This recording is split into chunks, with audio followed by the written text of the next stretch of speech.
Eu li que você é admirador do imperador Dom Pedro II e do Barão de Mauá. Mas os dois se odiavam, ministro. Se odiavam e se complementavam.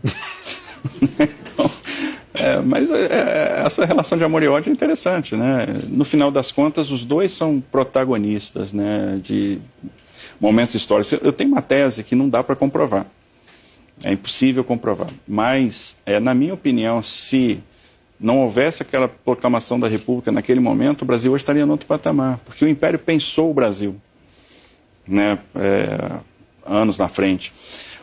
A gente está hoje fazendo a transposição de São Francisco. A transposição de São Francisco foi pensada no segundo reinado, foi pensada na gestão de Pedro II. E, inclusive, o traçado que foi imaginado naquela época é parecidíssimo, quase coincidente com o traçado de hoje. A gente leiloou outro dia a Ferrovia Norte-Sul, projeto iniciado no governo Sarney, né, que a gente teve agora o privilégio de concluir. Assinamos o contrato em julho desse ano, uma vitória danada, né, parto de Porco Espinho. Porco Espinho nasceu bonito, passa bem. O projeto da Ferrovia Norte-Sul foi pensado também no período de Pedro II. E o maior boom ferroviário que a gente teve na nossa história foi de 1854 a 1913. Os investimentos eram todos privados, mas a gente criou as condições para que o privado investisse. E eram todos autorizados, que é o que a gente quer resgatar hoje, a autorização. Então, o privado queria fazer uma ferrovia, ele tomava o risco, havia uma garantia de remuneração sobre o capital investido e a possibilidade de ele explorar todo ativo minerário na faixa de domínio das ferrovias. E é por isso que a gente teve esse boom ferroviário. Pela sua resposta, em 1889, você não seria um dos militares a dar aquele golpe chamado Proclamação da República. Seguramente não. Seguramente não. Escuta... Eu acho que nem Caxias fosse vivo. É verdade, né? É possível. E Deodoro doente. Deodoro estava na cama, doente. Foram lá, vamos lá. Ele diz ao povo que foi proclamada a República. Foi assim. Mas é ok.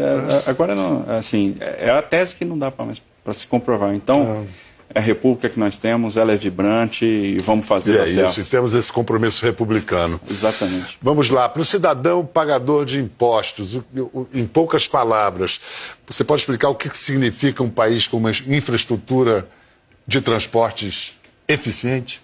É uma infraestrutura que responda aos anseios do usuário, né, que diminua o custo de transporte.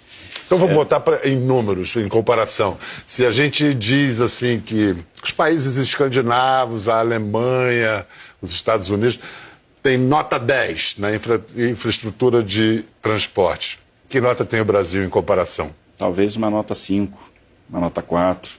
E esse é o grande desafio, é melhorar essa percepção. E é um desafio ousado, difícil, mas possível. E está acontecendo, imagina, há 2 semanas a gente inaugurou o aeroporto de Florianópolis, né? Fizemos uma concessão, um operador aeroportuário assumiu e fez um belíssimo aeroporto. Eu fico imaginando hoje a percepção do usuário. Ele dormiu usando uma rodoviária e acordou usando um equipamento de primeiro mundo. É isso que a gente está falando, é isso que a gente quer fazer, é proporcionar esse choque na vida do usuário brasileiro. Por que a gente não fala mais privatização e fala concessão? Porque são institutos diferentes. Mesmo? Mesmo. Não é só também Não é um jogo de palavras. Na concessão não há a perda da propriedade do ativo. O ativo continua sendo do Estado, há a exploração daquele ativo. Na privatização não, há a transferência de controle. Então, por exemplo, a maioria dos equipamentos de infraestrutura eles são concedidos, o ativo continua sendo do Estado. Então eu tenho um operador que vai fazer os investimentos, vai explorar aquele equipamento por um determinado período de tempo, vai ter uma remuneração que vai vir por meio de tarifas, por meio de receitas acessórias, mas vai devolver aquele equipamento para o Estado ao final daquele período de exploração. Na privatização não, a gente transfere a propriedade. Perfeitamente. Quais que você apontaria são as suas metas mais ambiciosas? Bom, uma meta ambiciosa, mas que é extremamente transformadora, é fazer a Ferrogrão. A Ferrogrão muda a logística nacional, porque ela... O que é isso? A Ferrogrão é uma ferrovia que vai ligar o Mato Grosso, o norte do Mato Grosso, aos portos do Pará. Quando a gente pensa em Arco Norte, o Arco Norte hoje é a melhor porta de saída para o mercado consumidor asiático, para o mercado consumidor europeu. O potencial de redução de custos é enorme. E quando a gente faz uma ferrovia com a Ferrogrão, a gente vai criar uma competição com todo o sistema que leva para Santos, que leva para Paranaguá. E quando eu crio competição, quando eu dou oferta de transporte, faço choque de oferta, eu reduzo muito o frete. Então eu jogo o custo Brasil lá para baixo. Então essa eficiência que nós precisamos ter. Agora o dinheiro para fazer isso tem que vir do projeto de concessões. Privado. Tem o mais importante, que é a demanda. Demanda nunca vai faltar, porque a gente tem um estado como o Mato Grosso que hoje produz 65 milhões de toneladas, plantando 9 milhões de hectares, e tem condição de produzir em 2025 100 milhões de toneladas, 110, 120 milhões em 2028.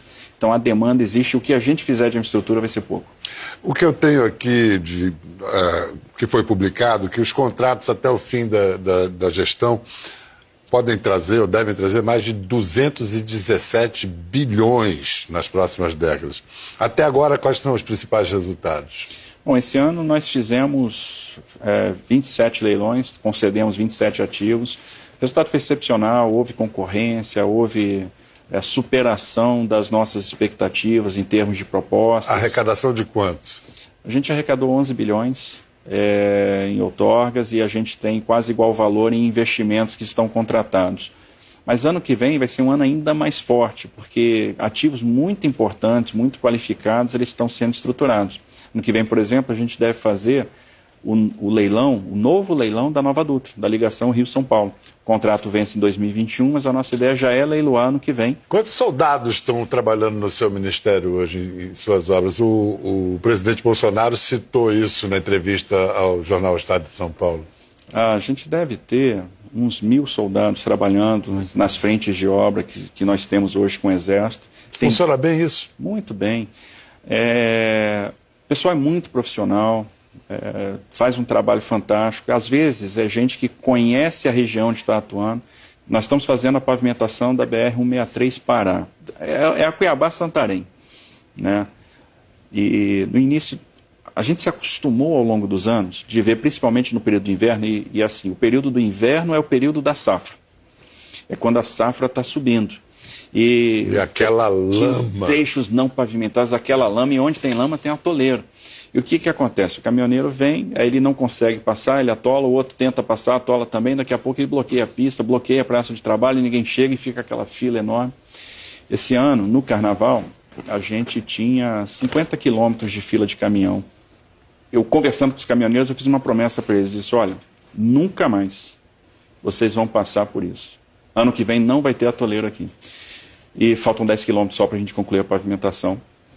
O resultado de hoje, o Exército está fazendo um trabalho belíssimo e tem que saber trabalhar lá, porque é um local difícil de trabalhar, porque você tem 4 meses de janela por ano. Você não faz pavimentação na chuva, chove muito tempo, então a gente tem que aproveitar bem a janela de seca.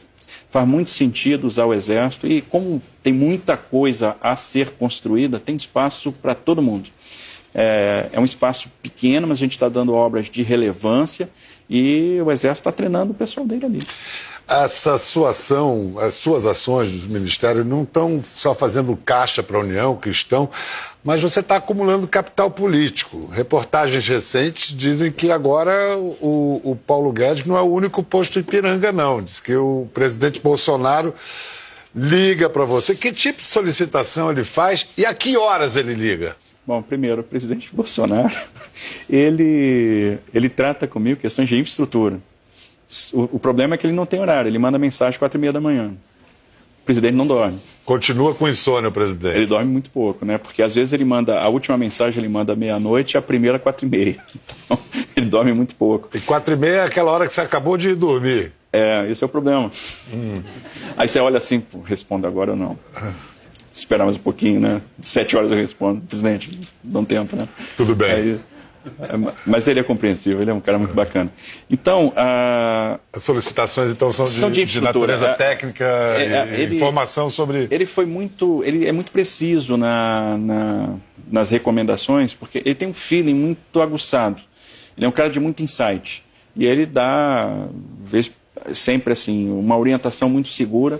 O Guedes é o nosso posto Ipiranga, é um cara sensacional, um cara que eu aprendo muito. Então eu tenho o privilégio de estar fazendo parte de um time e é verdadeiramente um time, é um time muito unido, muito fechado, muito coeso, que sabe onde quer chegar, que acredita na proposta, e eu fico às vezes ali calado, ouvindo, aprendendo. Mas qualquer time, por mais unido, às vezes até é saudável que haja diferenças. Por exemplo, o que se diz é que você foi um apoio fundamental para derrubar a volta da CPMF. Isso é verdade? Não. Na verdade, não. Mas você era contra a volta da CPMF? Não, eu sou muito humilde nesse ponto. Eu acho que quem fala de economia é o Paulo Guedes. Ele entende muito. Então, o que eu faço quando eu estou com ele é escutar, é aprender. Não, o que eu queria dizer é que é comum, saudável, que haja visões diferentes dentro do governo. O contraditório é muito legal, né? A gente cresce no contraditório, isso é importante. Vamos ver a foto da posse do Ministério para ver onde é que você se colocava ali.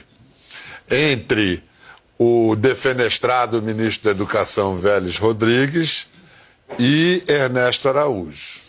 Quem organiza esses negócios é o cerimonial de Itamaraty, né? E eles são extremamente rígidos, né? Eu digo que a carreira da diplomacia é mais parecida com a carreira militar.